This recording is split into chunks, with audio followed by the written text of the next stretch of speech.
Bonjour, mon nom est Gaëlle Breton-Le Goff. Je suis professeure associée à l'Université du Québec à Montréal au département des sciences juridiques et j'enseigne le droit international et diverses matières du droit international.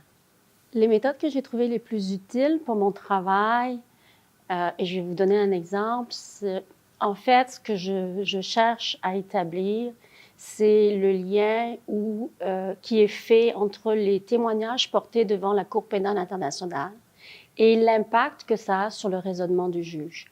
Donc, comment est-ce que ça influence l'interprétation du droit international et du droit pénal international?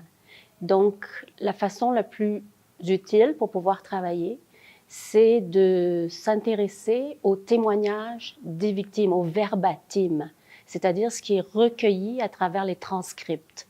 Et c'est comme ça que dans l'affaire Ongwen, par exemple, bien, c'était très utile de pouvoir identifier tous les différents transcripts dans lesquels les victimes ont pu témoigner de leur expérience de violence sexuelle.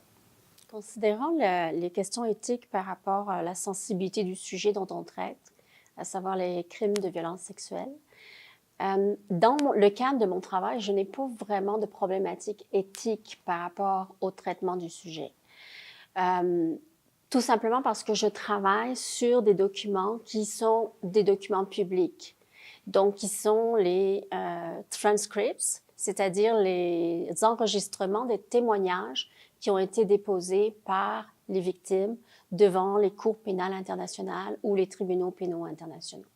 Donc, la documentation est disponible. Cette documentation a déjà fait l'objet d'un tri de la part du procureur qui a décidé parmi ses témoins de choisir les meilleurs témoignages à l'appui de son argumentaire. Et par ailleurs, ces personnes sont protégées par les règles de confidentialité de la Cour, donc les témoignages sont anonymisés et toutes les considérations ou les informations personnelles qui pourraient permettre au public de reconnaître ou d'identifier ces personnes sont enlevées des transcripts. Donc, de ce point de vue-là, avec le matériel avec lequel je travaille, j'ai pas vraiment de problème. La difficulté que l'on rencontre, par contre, dans la réalisation du travail, c'est qu'on n'a pas accès à l'ensemble des témoignages auxquels la Cour a eu accès. Et évidemment, parce que la poursuite poursuit une certaine stratégie, elle va sélectionner parmi le type de témoignage qu'elle va présenter à la Cour. Dans quelle mesure les fonds, l'allocation des fonds vont orienter mes recherches ou la façon dont à qui va s'adresser les recherches. Moi, je dois vous dire que je reçois pas de financement particulièrement pour effectuer mes recherches. Donc, j'ai pas vraiment de problème par rapport à ça. C'est sûr que dans le cadre du projet de recherche sur le mariage forcé en situation, le mariage forcé, esclavage conjugal, mariage forcé, association conjugale, esclavage sexuel, sur le continent africain, dans un certain nombre de pays africains, j'ai bénéficié pour pouvoir financer les travaux de recherche de mes étudiantes d'un petit fonds de financement pour pouvoir rémunérer les chercheurs, ce qui paraît normal.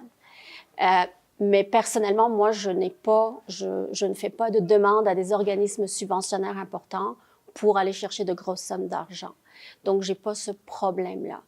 En revanche, mon public cible, j'ai deux types de public cible. Un public cible qui est le monde académique, où là, je vais publier dans je vais tenter de publier dans des revues spécialisées évaluées par des pairs en droit international, en droit pénal international.